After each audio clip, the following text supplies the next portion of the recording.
वरिहन्ताणं नमो सिद्धाणं नमो आयरियाणं नमो वज्झायाणं नमो लोये सव्साहूणं मङ्गलं भगवान् वीरो मङ्गलं गौतमो गणी मङ्गलं कुन्दार्यो जैन धर्मोस्तु मङ्गलम् सर्वमङ्गलमाङ्गल्यं सर्वकल्याणकारिकं प्रधानं सर्वधर्माणां जैनं जयतु शासनं वन्दितु सर्वसिद्धे ध्रुवमचलमणोभवं गतिं पत्ते भोक्ष्यामि समयपाहुड मृण्मो सुध केवली भणिदम्। अभी हमने जो मंगलाचरण किया उसमें समय सार को कहने की प्रतिज्ञा आचार्य कुंद कुंद देव करते हैं, तो वह समय सार आचार्य कुंद कुंद देव द्वारा लिखित है, अर्थात आचार्य कुंद कुंद देव ने समय सार को लिखा है। तो सर्वप्रथम यदि हम किसी भी ग्रंथ की चर्चा करते हैं तो उसके पहले वह ग्रंथ किसने लिखा है, उस ग्रंथ का महत्व क्या है, उन आचार्य में या जिस भी लेखक ने जो चीज़ लिखी है उसको लिखने में क्या आपत्तियां आई हैं, उनका जीवन कैसा रहा है, यह सब जानना बहुत आवश्यक है। क्योंकि जब हम उनके जीवन से परिचित होते हैं तो हमें उस प्रकार से उस ग्रंथ की महिमा आती है। जैसे टोडरमल जी थे, तो हम मोक्ष मार्ग प्रकाशक की बहुत महिमा गाते हैं, क्योंकि मोक्ष मार्ग प्रकाशक को ऐसा कहा जाता है कि उन्होंने मृत्यु की कीमत पर लिखा था। तो मृत्यु की कीमत पर लिखा था, इसलिए हम समझते हैं कि वह ग्रंथ बहुत ही अद्वितीय ग्रंथ है। और ऐसा भी जब दादा प्रवचन करते हैं तो बताते हैं कि जब उनने वो ग्रंथ लिखा था तो उस समय उनका समाज ने बहुत विरोध किया होगा। जो उनके साथ पंडित ब्रह्मचारी रायमल जी वगैरह थे, देवीदास जी गोधा जी, तो उन सब ने भी उनका बहुत वो मतलब उनको कहा होगा कि मत करो, ये ग्रंथ ऐसे मत लिखो, समाज विरोध की बात है मत लिखो जिससे आपको आपत्ति हो बाद में। परंतु फिर भी उनने वो बात लिखी तो हमें उस ग्रंथ की महिमा आती है कि हाँ, उनने अपनी मौत की कीमत पर लिखा। ऐसे ही बनारसी दास जी थे कि उनका हमने परिचय पढ़ा है कि हाँ, बनारसी दास जी की 2 शादियाँ हुई थी, 7 पुत्र 2 पुत्री थे और सभी मरण को प्राप्त हो गए थे। और वो इतने बड़े कवि थे कि उनको नवरत्नों में जगह मिली थी। और 14 वर्ष की उम्र से उन्होंने नवरस नाम की कविता लिखना शुरू कर दी थी, जो श्रृंगार आदि रस की बहुत उत्कृष्टतम कृति थी। तो वह सब लिखना शुरू की थी, परंतु उसको भी छोड़कर उसको नदी में बहाकर उन्होंने बनारसी विलास, अर्धकथानक, नाटक समाचार जैसे ग्रंथ लिखे, इसलिए हमें उनकी महिमा आती है। तो अब समाचार की महिमा हमें आनी चाहिए, उसके लिए सर्वप्रथम हम कुंद कुंदाचार्य का परिचय देखेंगे कि कुंद कुंदाचार्य कौन थे, उनका जन्म कहाँ हुआ था, उनके संबंध में कैसी भ्रांतियाँ होती हैं, और भी अधिक जो भी उनके संबंध में चीज़ें हैं वो सब हम जानेंगे। तो सबसे पहले आचार्य कुंद का महत्व क्या है जैन शासन में, इसको जानते हैं। तो जैसे भी मंगलाचरण किया कि मंगलम कुंद कुंदाद्यो, तो यहाँ पे भगवान महावीर, गौतम गणधर, इनके बाद कुंद कुंदाचार्य को नमस्कार किया है। हमें यह तो ठीक लगता है कि महावीर भगवान सिद्ध बन गए हैं, गौतम गणधर भी सिद्ध हो गए हैं, तो उनको नमस्कार करना योग्य है। परंतु मुनियों में कुंद कुंदाचार्य तो जो श्रुत केवली हैं उनकी अपेक्षा अल्प ज्ञानी थे, और जो अंग ज्ञानी उनकी अपेक्षा भी अल्प ज्ञानी थे। इसलिए मुनियों में भद्रबाहु स्वामी को कर लेते या धरसेनाचार्य आदि को कर लेते, क्योंकि धरसेनाचार्य के निमित्त से ही प्रथम ग्रंथ की रचना हुई थी, जैन आगम में छठखंडागम की रचना हुई थी, इसलिए उनको नमस्कार करना योग्य था। परंतु कुंद कुंदाचार्य को क्यों किया गया है, तो कुंद कुंदाचार्य को किया है अर्थात उनका बहुत विशेष महत्व है जैन शासन में। तथा जब दादा बताते हैं कि वो पहले मंगलाचरण करते थे तो बड़ा वाला मंगलाचरण करते थे, तो उसमें पहले ओमकार बिंदु संयुक्तम वाला जो छंद है वो सब बोलकर अस्य मूल ग्रंथ कर्तार श्री सर्वज्ञ देवा गणधर देवा प्रति गणधर देवा तेसाम वचनानुसार मासाद्य कुंद कुंद आमनाय। और जब प्रतिमा की प्रशस्ति लिखी जाती है तो उसमें भी कुंद कुंद आवनय ऐसा शब्द लिखा जाता है। तो जिससे जो कुंद कुंद आमनाय है, यह शब्द हमें यह बोध कराता है कि दिगंबर, यह प्रतिमा दिगंबर है, यह शास्त्र दिगंबर है जिसकी हम चर्चा कर रहे हैं, वह शास्त्र दिगंबर ग्रंथ है जो कुंद कुंद आमनाय के अंतर्गत लिखा गया है। या फिर वह प्रतिमा भी दिगंबर है जिसमें कुंद कुंद आनवय ये शब्द लिखा गया है। जब भी ये प्रतिमाएं जमीन से निकलती हैं तो उनमें सबसे पहले प्रशस्ति देखी जाती है, और प्रशस्ति में यदि कुंद कुंदानव शब्द लिखा जाता है तो उससे यह प्रमाणित हो जाता है कि यह जैन प्रतिमा है और दिगंबर कुंद कुंदाचार्य के आमनाय की ही प्रतिमा है। तो इस प्रकार जैन धर्म में आचार्य कुंद का बहुत ही बड़ा महत्व है। तथा जो चंद्रगिरी पर्वत है उस पर्वत पे बहुत सारे शिलालेख प्राप्त होते हैं। तो उसमें एक शिलालेख में आचार्य कुंद को भरत क्षेत्र के श्रुत का प्रतिष्ठापक कहते हैं, अर्थात उन्होंने ही श्रुत ग्रंथ की रचना प्रारंभ की थी। यद्यपि श्रुत लिखना प्रारंभ तो भूतबलियाचार्य और पुष्पदंताचार्य ने कर दिया था, परंतु जो अध्यात्म का श्रुत है वह द्वितीय श्रुत स्कंद रूप आचार्य कुंद ने ही लिखा था, इसलिए ऐसा वहां लिखा गया है।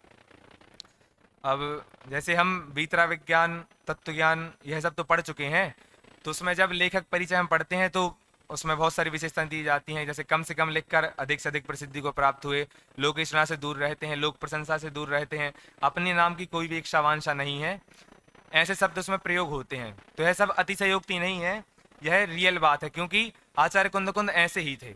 आचार्य कुंद ने जितना भी साहित्य लिखा है, जैसे बताया जाता 5 परमागम लिखे, 84 पाहुड़ लिखे हैं और द्वादशानुप्रेक्षा दी, अनेक ग्रंथ लिखे, परंतु मात्र एक ग्रंथ की एक गाथा में एक पद के अंदर एक ही शब्द में उनका नाम आया है और उन्होंने कहीं भी अपने नाम की चर्चा नहीं की है। जैसे जो उनने द्वादशानुप्रेक्षा ग्रंथ लिखा है, उसकी जो 91 वाली गाथा है वो इस प्रकार है। इदिणिच्छैवहारम जम्भणीयम कुंद कुंद मुनिनाहे, जो भावै शुद्ध मणु सो पावै परमणे वाणम। ये कुंदाचार्य ने गाथा लिखी है। इसमें उन्होंने ऐसा बताया कि जो यहाँ पे कुंद ने निश्चय व्यवहार का स्वरूप कहा है, उसको जो मन से पढ़ते हैं वो मोक्ष को प्राप्त करते हैं। तो मात्र एक यही गाथा है जिसके अंदर कुंदाचार्य के नाम का परिचय उन्होंने स्वयं ही लिखा है, बाकी कहीं भी अन्यत्र उन्होंने अपने नाम का उल्लेख नहीं कहा है। और जैसे जो पूर्व में राजा वगैरह होते थे तो उनके राज कवि लेखक वगैरह होते थे, तो उनसे वो अपना जीवन चरित्र लिखवाते थे, जो भी घटनाएं होती थी वो लिखवाते थे। परंतु हमारे जो साधु होते हैं वो निष्प्रही होते हैं, राग द्वेष से रहित होते हैं, इसलिए वो तो यह सब कार्य कर नहीं सकते कि अपनी प्रशंसा लिखवाएं। तो उस समय जो राजा होते थे तो वो आचार्यों का जीवन शिलालेख के माध्यम से लिखते थे। तो शिलालेख के माध्यम से कुछ ही बातें कुंदाचार्य के बारे में हमें ज्ञात होती हैं। जैसे जो शिलालेख मिलते हैं उसके अनुसार आचार्य कुंद का जन्म आज से 2000 वर्ष पूर्व विक्रम की पहली शताब्दी में हुआ था। विक्रम की पहली शताब्दी में आज से 2000 वर्ष पूर्व हुआ था। और स्थान की चर्चा आती है तो कहते हैं कि कौंड कुंडपुर नामक जो जगह है कर्नाटक प्रदेश में, वहां पे आचार्य कुंद का जन्म हुआ था। और उनके जन्म का नाम शिलालेख में नहीं लिखा था, जन्म नाम नहीं था, परंतु उन्होंने नंदी संघ में दीक्षा ली थी। उस समय संघ का बंटवारा हो चुका था, तो जो जिस संघ में दीक्षा आचार्य कुंद ने ली थी वह नंदी संघ था, इसलिए उनका नाम पद्म नंदी रखा गया था। ऐसा उन शिलालेखों में लिखा गया है। तथा बाद में लिखा है कि विक्रम संवत 49 में आचार्य कुंद को आचार्य पद मिला। और उसी शिलालेख में नीचे लिखा है कि 33 वर्ष की आयु में आचार्य कुंद को आचार्य पद मिला। तो इस अपेक्षा से हम ऐसा लगा सकते कि विक्रम संवत 16 में उनका जन्म हुआ होगा। क्यों? क्योंकि यदि विक्रम 49 में यदि उनको आचार्य पद मिलता है तब वे 33 वर्ष के थे, तो उस हिसाब से 33 माइनस करें तो विक्रम संवत 16 में उनका जन्म होना चाहिए, इसलिए उनके जन्म का बस यही प्रमाण मिलता है। फिर इसके बाद उनके गुरु की चर्चा आती कि उनका गुरु कौन था। तो उनने अपने गुरु के बारे में बस एक ही गाथा लिखी है, जो बोध पहाड़ की 2 गाथाएं हैं, 61वीं और 62वीं।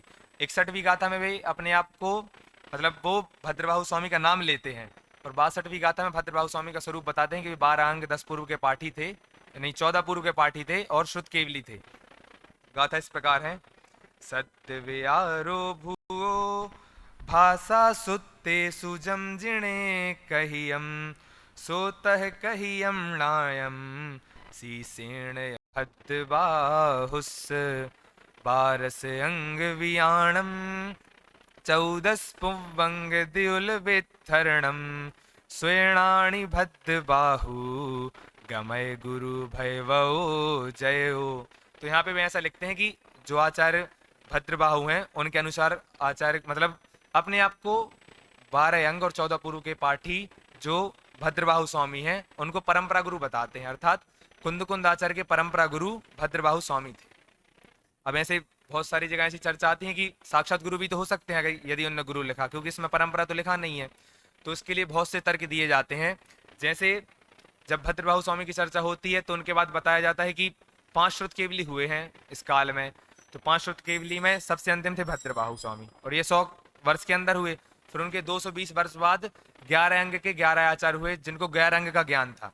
फिर उनके 600 वर्ष बाद 4 आचार्य नहीं, उनके जब 11 अंग के ज्ञानी आचार्य हुए उनके कुछ समय बाद 4 आचार्य ऐसे हुए जो अंग के ज्ञानी थे।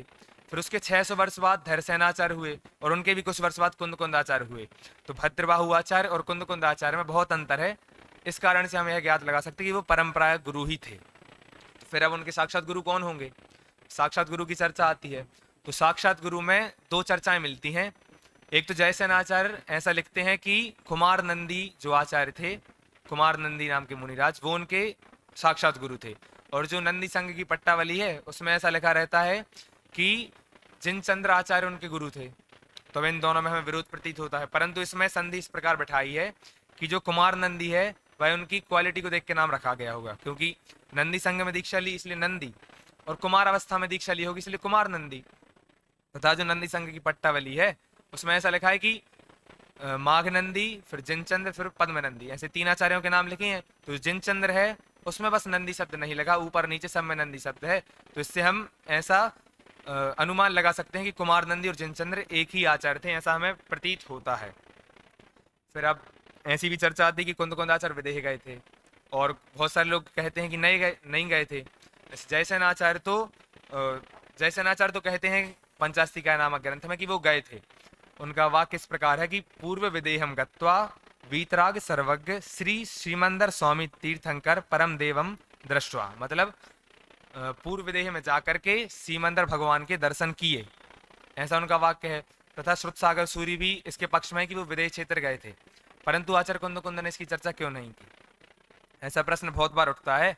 तो इसके समाधान में विद्वान लोग ऐसा तर्क देते हैं कि यदि वो विदेह गमन की बात लिखते कि मैं विदेह क्षेत्र गया था, सीमंदर भगवान के दर्शन किए थे, तो उसमें दो समस्याएं खड़ी हो सकती थी। कोई कहता कि मतलब इतने बड़े आचार्य थे, हुंडावसर्पणी काल में हुए, तो ये विदेह क्षेत्र का इसलिए अपनी मान की पुष्टता कर रहे हैं, क्योंकि मैं हुंडावसर्पणी काल में होके भी चारण रिद्धि धारण करता हूँ और इतने बड़े बड़े ग्रंथ लिख दिए और जाके सीमंदर भगवान का भी दर्शन कर लिया हुंडावसर्पणी काल में, तो इससे उनके मान का पोषण हो सकता था। तथा यदि वे लिखते कि मैं सीमंदर भगवान के दर्शन करके आया हूँ, तो जो बहुत सारे लोग भगवान में भेद करते कि सीमंदर भगवान विदेह क्षेत्र के हैं, महावीर भगवान हमारे भरत क्षेत्र के हैं, तो जो ये भेद करते हैं वो ऐसा जानते कि ये तो सीमंदर भगवान की बात है तो हम इनको क्यों पढ़ें, ये महावीर भगवान की बात होती तो हम पढ़ते। इसलिए हो सकता है कि आचार्य कुंद ने यह बात नहीं लिखी हो, ऐसा प्रतीत होता है। और उनके 5 नाम तो आप सभी को ज्ञात ही होंगे कि उनके 5 नाम थे कुंद आचार्य, पद्मनंदी आचार्य, वक्रग्रीवाचार्य, गृद्धपेच्छाचार्य और एलाचार्य, ऐसे 5 नाम थे।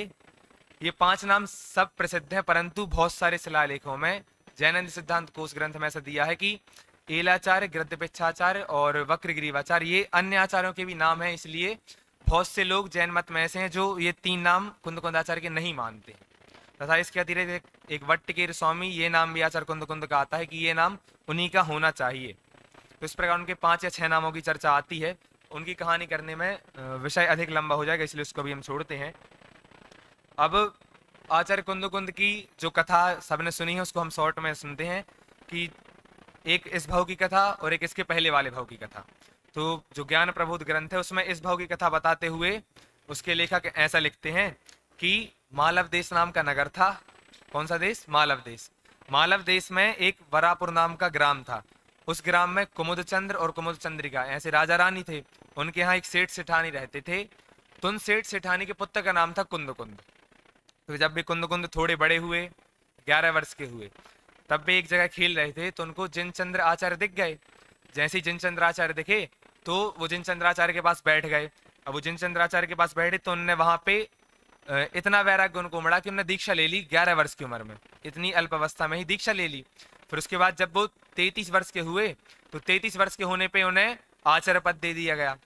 फिर आचार्य पद मिलने के बाद उसी ग्रंथ में ऐसी कथा आती है कि एक बार उनको कुछ शंका उत्पन्न हुई जिसका उनको समाधान नहीं मिल रहा था। तो वो शंका उत्पन्न होने के कारण उनने सीमंदर भगवान को नमस्कार किया। तो वहां सीमंदर भगवान के समूह शरण में सीमंदर भगवान ने सद्धर्म वृद्धि रस्तु ऐसा उपदेश, मतलब ऐसा आशीर्वाद दिया। तब वहां पे सबको आश्चर्य उत्पन्न हुआ कि कोई आया नहीं है, परंतु ये सीमंदर भगवान किसको आशीर्वाद दे रहे हैं। तब फिर वहां ज्ञात हुआ कि भरत क्षेत्र में कुंद नाम के आचार्य हैं जो इनको नमस्कार कर रहे हैं, जिनको कुछ शंकाएं हैं। तो ऐसी कथा आती कि 2 चारण रिद्धिधारी मुनिराज वहां से भरत क्षेत्र आए और उनको यहाँ से विदेह क्षेत्र ले गए। तो जब वो विदेह क्षेत्र जा रहे थे तो बीच में उनकी पिछी गिर गई थी, फिर उन्होंने गिद्ध के जो गिद्ध होता है उसके पंख से पीछी बनाई, इसलिए उनको गिद्ध पिच कहा जाता है। फिर जब वे वहां पहुंचे तो 7 दिन रहे और 7 दिन उपवास से रहे थे, उसका भी एक अलग कारण आता है। फिर जब वे वहां से आए थे तो उसमें भी एक प्रसंग जोड़ देते हैं कि जब वे वहां से आ रहे थे तो आते समय एक ग्रंथ ला रहे थे विदेश क्षेत्र से, परंतु वह ग्रंथ आकाश गामनी जब रिद्धि से आ रहे थे तो वहां बीच में गिर गया, इसलिए वह प्राप्त नहीं है। और यहाँ आते साथ ही उनके निमित्त से 700 स्त्री और पुरुष ये सब दीक्षित हुए। और इनके दीक्षित होने के बाद एक प्रसंग जो ज्ञान प्रबोध नाम के ग्रंथ में ऐसा लिखा जाता है कि एक बार श्वेतांबर मत में और दिगंबर मत में वाद विवाद हो रहा था गिरनार पर्वत के ऊपर। तो वहां पे यह वाद विवाद हो रहा था कि कौन सा धर्म अधिक प्राचीन है या कौन सा धर्म सच्चा है। तो उस समय आचार्य कुंद कुंद ने अपने रिद्धि के बल पे जो पाषाण की मूर्ति थी सरस्वती की, उसके मुख से ऐसा बुलवा दिया था कि जैन धर्म ही सर्वाधिक प्राचीन धर्म है, सर्वाधिक सच्चा धर्म है, ऐसा बुलवा दिया था। तो इससे भी हमें ज्ञात होता है कि वे कितने बड़े आचार्य थे और कैसी कैसी रिद्धियां उनके पास हो सकती हैं। तो ऐसी कथा ज्ञान प्रबोध ग्रंथ में आती है। और अन्य ग्रंथों में उनके पूर्वभाव की चर्चा मिलती है कि पूर्वभाव में भी पिड़थ नाडु नाम के देश था, उसमें कुरमई नाम का एक गांव था। उस गांव में करमंडू और श्रीमती नाम के सेठ सेठानी रहते थे। तो वहां पे वो एक ग्वाले हुए थे। तो जब वो गाय को चरा रहे थे तो जंगल में, ये प्रसंग तो सबको ध्यान है कि जंगल में आग लग गई थी, तो एक पेड़ उनको सुरक्षित दिख रहा था। तो सुरक्षित पेड़ के पास जाके देखा तो वहां पे उन्हें एक कोठर में ग्रंथ रखा देखा। अब वो ग्वाले थे तो अनपढ़ थे, तो उन्होंने वो देखा नहीं, मतलब पढ़ने में नहीं आया। तो वो उसको साथ सम्मान घर ले आए, घर पे उसकी डेली पूजा आदि करते थे। फिर उसके बाद जब एक बार कोई मुनिराज आए तो उन्होंने मुनिराज को भक्तिपूर्वक वो ग्रंथ दान दिया। तो मुनिराज ने उनको कहा कि तुम इसी गांव में सेठ के पुत्र हो गए। और फिर वो अगले भाव में वहां पे कुंद कुंदाचार्य नाम से प्रसिद्ध हुए। और अभी अभी उस ग्वाली को हम कुंद कुंदाचार्य नाम से जानते हैं। तो यह तो उनके हमने कथा के बारे में, नाम के बारे में और विदेह गमन इत्यादि बारे में चर्चा कर ली। परंतु हम उनको इतना महत्व क्यों दे रहे हैं, उनने किया क्या है, अर्थात उनका कर्तृत्व क्या है, तो उसे भी हम शॉर्ट में समझ लेते हैं कि दो प्रकार के नए बताए गए हैं जैन धर्म में। जैसे आगम और अध्यात्म के दो नए हैं। आगम के जैसे दो नए बताए गए, निश्चय व्यवहार और द्रव्यार्थिक पर्यार्थिक। तो उनने 5 परमागम लिखे हैं, समयसार, नियमसार, अष्टपाहुड़, पंचास्तिकाय और प्रवचनसार। तो इनमें से समयसार और नियमसार को निश्चय व्यवहार का ग्रंथ कहा जाता है और इसमें शुद्धात्मा की ही चर्चा है। और प्रवचनसार और पंचास्तिकाय है वह वस्तु स्वरूप का निरूपक ग्रंथ है। जैसा दादा भी प्रवचन में बताते कि प्रवचनसार ग्रंथ की जो शैली है, विषय वस्तु है, उसके अधिकारों का विभाजन इस प्रकार किया गया है कि उसको बाहर विदेशों में भी यूनिवर्सिटी के कोर्स में रखा गया है। वो इस प्रकार का ग्रंथ है। तो उसमें 6 द्रव्यों के वस्तु स्वरूप का निरूपण किया गया है प्रवचनसार ग्रंथ में। वो द्रव्यार्थिक और पर्यार्थिक नय की अपेक्षा से मुख्यतः उसमें द्रव्यार्थिक पर्यार्थिक नय की मुख्यतः से कथन किया गया है। फिर अष्टपौढ़ ग्रंथ है। तो अष्टपौढ़ ग्रंथ में अभी शिविर में हमने जब मनीष जी के प्रवचन सुने थे तो बता रहे थे कि उसमें एक प्रशासक के रूप में हमारे सामने आते हैं कुंद कुंदाचार्य। जिसमें उन्होंने 2-3 उदाहरण दिए कि वो जो मुनिराज बाल के बराबर भी परिग्रह रखते हैं वो निगोद के पात्र हैं। ऐसी ऐसी बातें उसमें कुंद कुंदाचार्य लिखते हैं। और एक उदाहरण ऐसा दिया था कि जैसे बाहुबली स्वामी को हम अच्छा मानते कि हाँ वो इतनी बड़ी तपस्या कर रहे थे कि उनके ऊपर बेले चढ़ गई, परंतु कुंद कुंदाचार्य ऐसा लिखते हैं कि वो 1 वर्ष तक मान कसाय में जलते रहे। उनको जो संजलन कसाय संबंधी मान था वो उसमें जलते रहे। तो इस प्रकार कुंद कुंदाचार्य का जो देखने का दृष्टिकोण था वो बहुत ही अलग था। हम पहले देखते हैं उनने कितनी रचनाएं की हैं। ऐसा उल्लेख में आता है कि 84 पाहुड़ आचार्य कुंद कुंद ने लिखे हैं, जिसमें से जो अष्टपाहुड़ है वह भी प्रत्येक पाहुड़ एक स्वतंत्र ग्रंथ है, परंतु वो पाहुड़ छोटे छोटे हैं इसलिए उनको एक ग्रंथ बना दिया गया है। तो इस प्रकार समयसार, नियमसार, प्रवचनसार, अष्टपाहुड़, पंचास्तिकाय ये ग्रंथ तो हमारे पास उपलब्ध हैं। परंतु रयणसार, मूलाचार, द्वादशानुप्रेक्षा इन ग्रंथों को भी आचार्य कुंद कुंद का ग्रंथ कहा जाता है।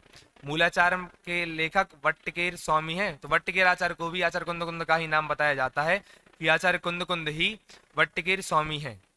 और इसके अलावा भी ऐसा उल्लेख आता है कि जो सठखंडागम ग्रंथ है उसके शुरू के 3 अध्याय के ऊपर आचार्य कुंद कुंद ने परिक्रम नाम की टीका लिखी है। वह परिक्रम नाम की टीका 12,000 श्लोक प्रमाण है और वह अभी उपलब्ध नहीं है, परंतु उसको भी ऐसा माना जाता है कि वह आचार्य कुंद कुंद ने ही लिखी है।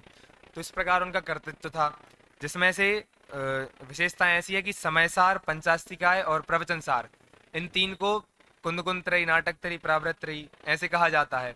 और इन 3 ग्रंथ के ऊपर आचार्य अमरचंद ने 3 टीकाएं लिखी हैं। समय सार के ऊपर आत्मख्याति लिखी, पंचास्तिकाय के ऊपर समय व्याख्या लिखी है, प्रवचन सार के ऊपर तत्व प्रदीपिका लिखी है। ऐसी आचार्य अमरचंद ने भी टीकाएं लिखी है। अब हमने समय सार ग्रंथ के लेखक जो आचार्य कुंद हैं उनका परिचय तो देख लिया, परंतु हम अभी शॉर्ट में समय सार ग्रंथ की विषय वस्तु समझ लेते हैं कि उसमें क्या है और क्या नहीं है। तो सर्वप्रथम आचार्य जयसेन 3 प्रकार से समय सार, प्रवचन सार आदि का विभाजन करते हैं कि वो ऐसा बताते हैं कि जो संक्षेप रुचि वाले शिष्य हैं उनके लिए पंचास्तिकाय ग्रंथ लिखा गया है। संक्षेप रुचि वालों के लिए पंचास्तिकाय ग्रंथ लिखा गया है। जो मध्यम रुचि वाले हैं उनके लिए प्रवचन सार है, और जो उत्कृष्ट अर्थात विस्तार से जानना चाहते हैं उनके लिए समय सार लिखा गया है। तो कल से हमारे समय सार का स्वाध्याय प्रारंभ होगा। तो प्रथम हम जान ले कि समय सार ग्रंथ में है क्या। इसमें 9 अधिकार हैं। पहला जीवाजीव अधिकार, फिर पुण्य पाप अधिकार नहीं कर्ता कर्म अधिकार, फिर पुण्य पाप अधिकार, फिर आश्रव अधिकार, संवर अधिकार, निर्जराधिकार, बंध अधिकार, मोक्ष अधिकार और सर्व विशुद्ध ज्ञान अधिकार। इस प्रकार इसमें 9 अधिकार हैं। और इसमें जीव, अजीव, आश्रवन, संवन, निजरा, मोक्ष, पुण्य पाप, ये जो 9 तत्व हैं, इन 9 तत्वों के जो सारभूत शुद्धात्मा है उसको ही उपादेय बतलाकर शुद्धात्मा की ही चर्चा की गई है। इस ग्रंथ में मूलतः अध्यात्म की चर्चा है और आत्मा की ही चर्चा है। तो हम सब भी ऐसी आत्मा को जानकर शीघ्र ही मोक्ष पद की प्राप्ति करें।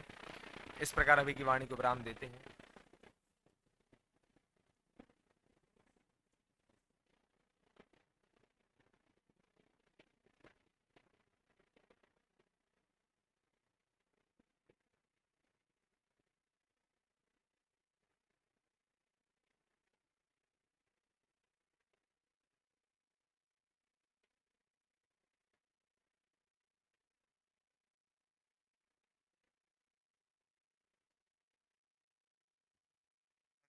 Hello hello hello hello hello. इसमें से-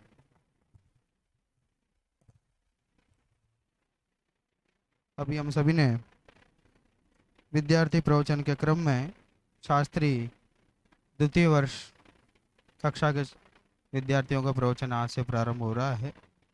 और चूंकि शास्त्री प्रथम वर्ष के विद्यार्थियों को तो हम ये अवसर देते हैं कि वे विषय अपने हिसाब से चुनें, कोई भी जिनागम का एक विषय चुन करके प्रस्तुत करें। पर शास्त्री द्वितीय तृतीय वर्ष वालों को जो उनके पाठ्यक्रम में हैं और समय सार जैसे आध्यात्मिक ग्रंथ का प्रतिपादन का अवसर उन्हें मिलता है, 2 दिन का अवसर उन्हें मिलता है।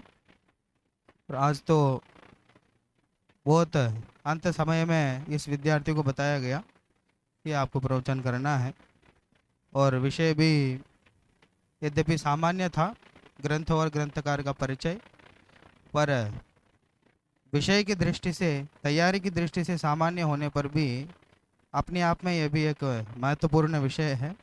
कुंद आचार्य का परिचय प्रस्तुत करना और समय सार ग्रंथ, पूज्य गुरुदेव तो ऐसा कहते थे, भरत क्षेत्र का सर्वोत्कृष्ट ग्रंथ। इस ग्रंथ का परिचय और इस ग्रंथकार का परिचय प्रस्तुत करना इतना आसान कार्य नहीं है। कुंद आचार्य के बारे में बहुत प्रकार की कहानियाँ मिलती हैं, बहुत प्रकार की किंवदंतियाँ मिलती हैं।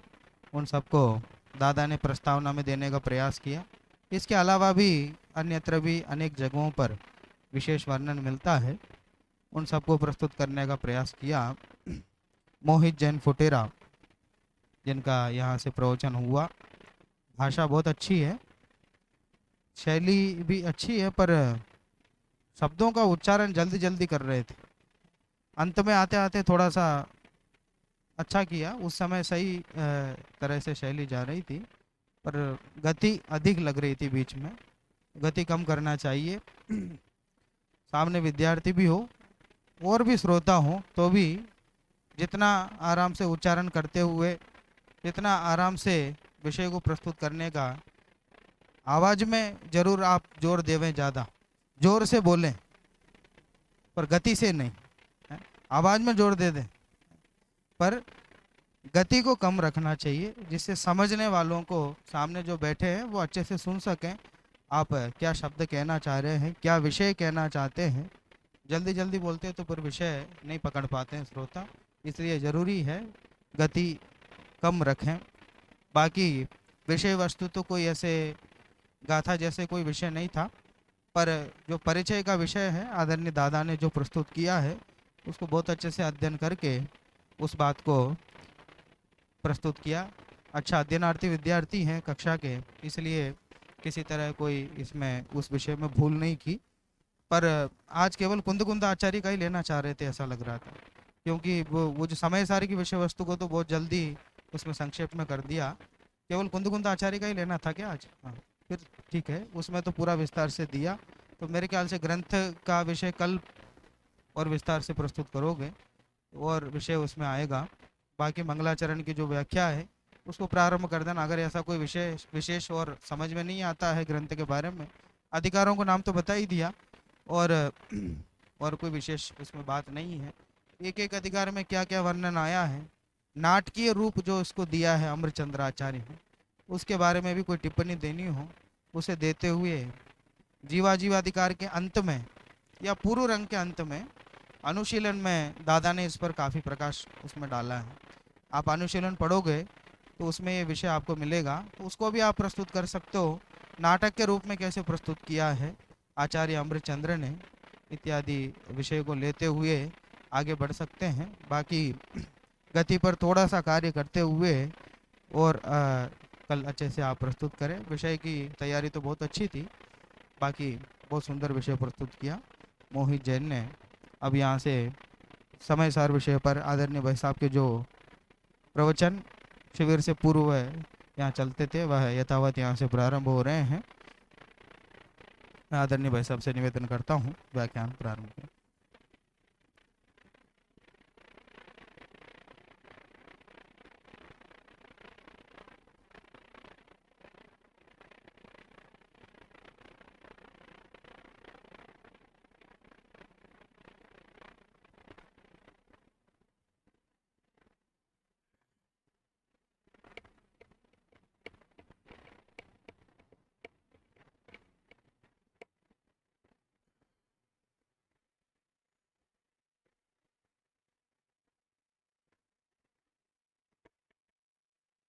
अनुशीलन ले लीजिए जरा, अनुशीलन कलश चलने वाला है इसलिए अनुशीलन ले लीजिए।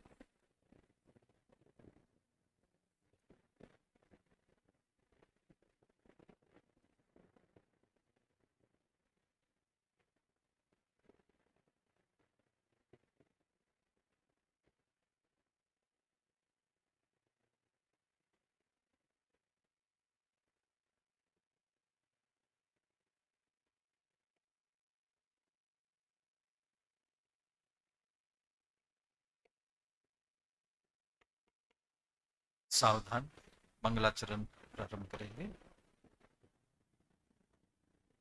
वंदितु सव सिद्धे ध्रुवमचल मनोवमं गतिं पत्ते वोच्छामि समय पाण नमो सुध केवली भणिदम् नमः समय साराय स्वानुभूत्या चकासते चित्स्वभावाय भावाय सर्वभावान्तरच्छिदे अनन्तधर्मणस्तत्त्वं पश्यन्ति प्रत्यगात्मना अनेकान्तं मयि मूर्तिर्नित्यमेव प्रकाशताम्। आचार्य कुंद कुंद देव विरचित समय सार परमागम, आचार्य अमृत चंद्र कृत इसकी आत्मख्याति टीका, दोनों आचार्यों के मूल कथनों के आधार से सार समय सार का ग्रहण करने का हम प्रयास कर रहे हैं, जिसमें मोक्ष अधिकार की चर्चा चल रही है। बीच में शिविर का कार्यक्रम आया इसलिए विषय बदल गए थे। अब पुनः मोक्ष अधिकार की चर्चा आगे क्रम से चलाएंगे। मोक्ष अधिकार में सर्वप्रथम मोक्ष कैसे नहीं होता इसकी बात की। बंधन को जानने से मुक्त नहीं होता, बंधन का चिंतन करने से मुक्त नहीं होता। कैसे होता है कि बंधन को छेदने से मुक्त होता है?